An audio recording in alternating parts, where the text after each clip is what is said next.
आइए जानते हैं अप्रैल महीने के मीन राशि फल के बारे में।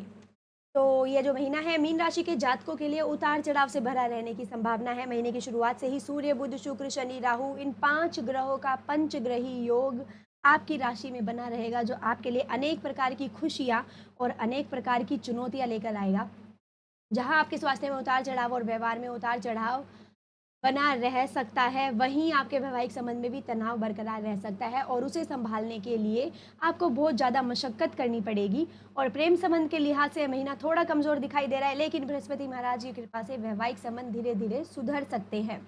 व्यापार के उद्देश्य से कुछ नए काम करने के योग बन सकते हैं। ये भी हो सकता है कि आप कुछ नया व्यापार शुरू करें और फिर आपके व्यापार में कुछ नई गतिविधियाँ स्थान ले लें, जिससे आपको फ़ायदा होगा। नौकरी करने वाले जातकों को अपने साथ काम करने वाले सहकर्मियों से पूरा सहयोग प्राप्त होगा और आपके प्रदर्शन में सुधार भी होता आपको दिखाई देगा। और ऐसे में नौकरी में आप अपनी अच्छी और मजबूत स्थिति प्राप्त करेंगे, आपको बहुत लाभ होने के योग बनेंगे। आर्थिक तौर पर यह महीना अच्छा रहने की संभावना है। विशेष तौर पर महीने का जो उत्तरार्ध है आपके लिए अच्छी खुशखबरी लेकर आने वाला है। विद्यार्थी वर्ग को चुनौतियों का सामना करना पड़ेगा और स्वास्थ्य समस्याओं पर ध्यान देना पड़ेगा। पारिवारिक जीवन में सामंजस्य बना रह सकता है। अब चलिए आपके कार्य क्षेत्र के बारे में बात करेंगे। तो करियर के दृष्टिकोण से हम देखें तो यह महीना जो है अनुकूल रहने की संभावना दिखाई दे रही है। दशम भाव के स्वामी बृहस्पति महाराज पूरे महीने आपके तीसरे भाव में विराजमान रहेंगे और वहां से आपके सप्तम भाव, नवम भाव और एकादश भाव को देखेंगे, जिससे नौकरी में आपकी स्थिति जो है अनुकूल रहेगी। महीने के शुरुआती 2 दिन में मंगल महाराज को चौथे भाव में बैठकर दशम भाव को देखेंगे, जिससे आपके स्वभाव में उग्रता कार्य क्षेत्र में समस्याओं को जन्म देगी। लेकिन 3 अप्रैल से वह पंचम भाव में चले जाएंगे। ऐसे में नौकरी बदलने के योग प्रबल हो सकते हैं और आप अपनी नौकरी में अपने साथ काम करने वाले सहकर्मियों से अच्छा और भला व्यवहार करेंगे। इससे आपको पूर्ण प्रतिफल मिलेगा और आप उनके सहयोग से कार्य क्षेत्र में आपके प्रदर्शन में भी भरपूर सुधार आपको देखने को मिलेगा। अब बात करते हैं आपके आर्थिक जीवन के बारे में। यदि आपकी आर्थिक स्थिति को देखा जाए तो ये महीना आपके लिए अनुकूल फल देने वाला महीना साबित होगा। महीने की शुरुआत में मंगल महाराज चतुर्थ भाव में बैठकर आपके एकादश भाव को देखेंगे और ये आपके भाग्य स्थान के स्वामी भी है, इसलिए आपकी आमदनी को बढ़ाते ही जाएंगे। धीरे-धीरे आपकी भूमि, भवन खरीदने की इच्छा भी पूरी हो सकती है और महीने की शुरुआत में यदि आप कोई अच्छी संपत्ति खरीदने में कामयाब हो सकते हैं।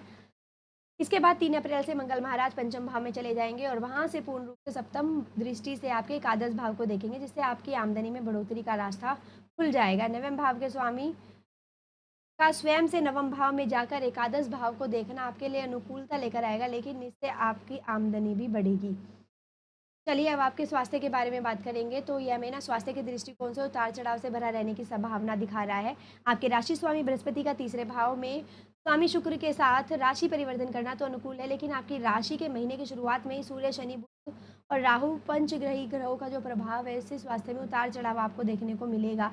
आपको सिर दर्द, बदन दर्द, बुखार, जोड़ों में दर्द समस्याएँ परेशान कर सकते हैं।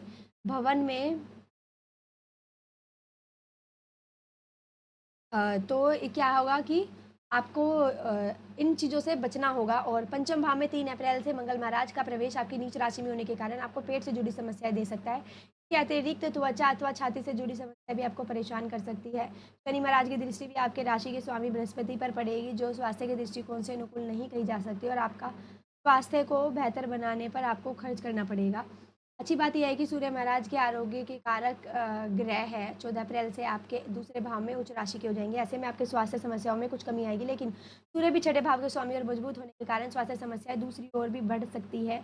आपकी आँखों में समस्याएँ, दाँत में दर्द, मुँह में छाले जैसी समस्याएँ परेशान करेंगी। ये पूरे महीने आपको अपने खान-पान और अन्य आदतों पर ध्यान देना होगा, ताकि आपकी समस्या ना पाए और आप समय पर शारीरिक समस्या से मुक्ति पा लें। अब चलिए आपके प्रेम वैवाहिक जीवन के बारे में बात करेंगे। यदि आप किसी प्रेम संबंध में हैं, तो आपके महीना जो है आपके लिए ये उतार-चढ़ाव से भरा रहने वाला है। 3 अप्रैल से मंगल महाराज आपके पंचम भाव में प्रवेश करेंगे, जिससे आप और आपके प्रियतम के बीच में बार-बार अहम का टकराव हो सकता है, जो आपके रिश्ते के लिए अनुकूल ना होने के कारण रिश्तों में समस्याओं को पैदा कर सकता है। आपके प्रियतम बिना किसी बात के झगड़ा कर सकते हैं, उनसे स्वभाव में भी उग्रता आपको देखने को मिलेगी। यदि आपके रिश्ते के लिए हम कहें तो ये बात जो है वो अच्छी नहीं रहेगी और इससे आपकी समस्याएँ भी आपको देखने को मिलेगी। हालाँकि आपकी राशि में शुक्र महाराज के उच्च होने के कारण पंचम से एकादश भाव में बृहस्पति होने के कारण पितरों से आपको सहयोग मिलेगा, जो आपके प्रेम संबंध को और बेहतर बनाने में आपकी मदद करेंगे। अब बात करें हम विवाहित जातकों के लिए, तो यह महीना थोड़ा कमज़ोर रहने की संभावना है। सप्तम भाव में पूरे महीने राहु, केतु में से जो केतु है, केतु महाराज विराजमान रहेंगे और आपकी राशि में उपस्थित सूर्य, बुध, शनि, शुक्र और राहु आपके सप्तम भाव में दृष्टि डालेंगे। साथ ही महीने की शुरुआत में मंगल की दृष्टि भी सप्तम भाव के पर ही होगी, जिससे आप और आपके जीवन साथी के मध्य में सामंजस्य की कमी होगी। आपसी लड़ाई झगड़ा स्वास्थ्य समस्याओं के कारण आपके बीच का माहौल जो है वो तनावपूर्ण रहेगा। लेकिन अच्छी बात यह रहेगी कि बृहस्पति महाराज पूर्ण पंचम दृष्टि से आपके सप्तम भाव को पूरे महीने देखेंगे, जिससे आपके विवाह की रक्षा होगी। और धीरे धीरे सूर्य भी 14 अप्रैल से दूसरे भाव में चले जाएंगे, तब जाकर समस्याओं में कुछ कमियां आएगी। और शुक्र और बुध भी मार्गी की अवस्था में आकर अच्छे परिणाम देंगे, जिससे प्रेम जो है आपस में उनका बढ़ेगा। अब चलिए आपके पारिवारिक जीवन के बारे में बात करेंगे। पारिवारिक जीवन के लिए उतार-चढ़ाव से भरा रहने की उम्मीद है ये महीना।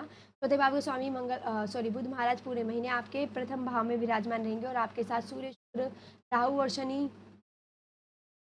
भी होंगे।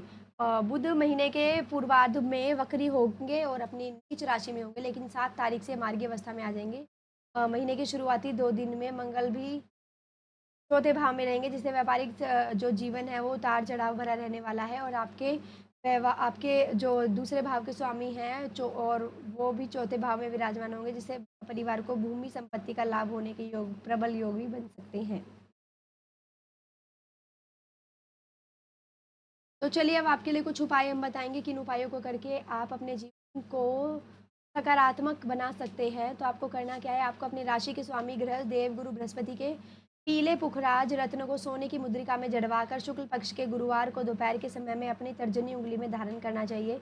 इसके अतिरिक्त बृहस्पति देव के बीज मंत्र का जाप करना भी आपके लिए बहुत ही लाभदायक रहेगा। यदि संभव हो तो गुरुवार के दिन पीपल वृक्ष लगाएँ और उसके बाद हर बृहस्पतिवार को पीपल वृक्ष को छुए बिना उसे जल दें।